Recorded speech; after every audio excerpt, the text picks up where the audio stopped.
وہ کل کائنات کے نظام کو بے حد خوبصورتی سے چلا رہا ہے۔ ہماری زندگی کو بھی اس نے اسی طرح تھاما ہوا ہے جیسے اس کائنات کو۔ یہاں سب کچھ اس کی رضا کے مطابق ہوتا ضرور ہے، پر وہ اپنے بندوں کی چاہتوں کو بھی نظر انداز نہیں کرتا، کیونکہ اس نے خود ہی اپنے بندوں کو اپنی زندگی، اپنے نصیب کو دعاؤں سے بدلنے کا اختیار دیا ہے۔ اس نے دل میں احساس پیدا کیا تو وہ ان احساسوں کا خیال بھی رکھتا ہے۔ ہماری پسند کی خاطر ہماری زندگی اور اپنا لکھا نصیب بھی بدل دیا کرتا ہے۔ تمہیں تکلیفوں اور مصیبتوں کے سمندر سے گزرنا ہوگا، جہاں ہر درد تمہارے اندر ایک نئی طاقت اور سمجھ کا چراغ جلائے گا۔ یہ تکلیفیں تمہیں زندگی کے گہرے تجربے اور ان میں چھپے ہوئے حکمت کے موتی دکھائے گا۔ پھر ایک وقت آئے گا جب تم ایسے راستوں پر چلو گے جن راستوں کو تم نے شاید کبھی خواب بھی نہیں دیکھا ہوگا۔ اس سفر میں تمہیں دکھوں کا سامنا ہوگا، لیکن یہ دکھ تمہیں اللہ کے اور قریب لے آئیں گے۔ ایک وقت آئے گا جب دنیا بھر کی بھیڑ کے بیچ تمہیں صرف اپنے اللہ کا ساتھ محسوس ہوگا۔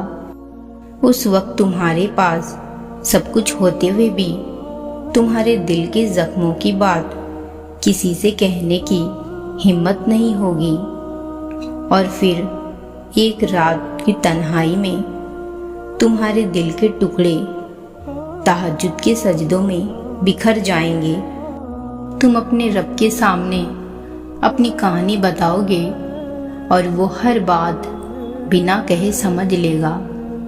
اس کا کرم دیکھو، وہ نہ ناراض ہوگا نہ شکوہ کرے گا، بلکہ وہ خوش ہوگا اس بات سے کہ تم پھر اس کی طرف لوٹ آئے ہو۔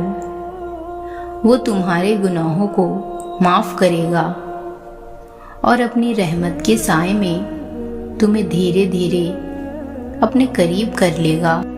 صبر وہی کر سکتا ہے جس کا یقین اللہ کی رحمت پر ہوتا ہے، اور یقین وہی رکھتا ہے جسے پتہ ہو کہ اللہ کبھی غلط فیصلہ نہیں کرتا۔ تنہائیوں میں کیا گیا صبر اور چھپ کر رکھا گیا یقین، دونوں کا اجر صرف اللہ کے پاس ہے۔ جب چیزیں دیر سے ملے تو سمجھ لو کہ اللہ بہترین وقت کا انتظار کر رہا ہے۔ صبر کرو، یقین رکھو، جب سب کچھ ختم لگتا ہے وہیں سے اللہ کا راستہ شروع ہوتا ہے۔ زندگی کی ہر ٹوٹی ہوئی چیز اللہ کے پاس جا کے سنور جاتی ہے۔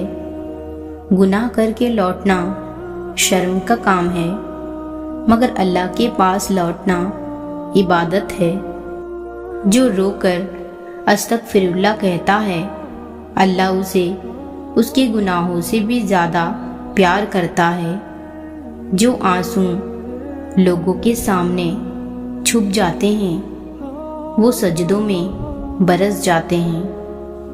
کوئی نہیں سمجھ سکتا کہ آنکھوں کے کنارے رک جانے والے یہ آنسو دل پر کیا لکھ جاتے ہیں، لیکن سجدہ وہ جگہ ہے جہاں الفاظ نہیں چاہیے، صرف ٹوٹا دل، بھری آنکھیں اور وہ رب جو سب کچھ سنتا ہے۔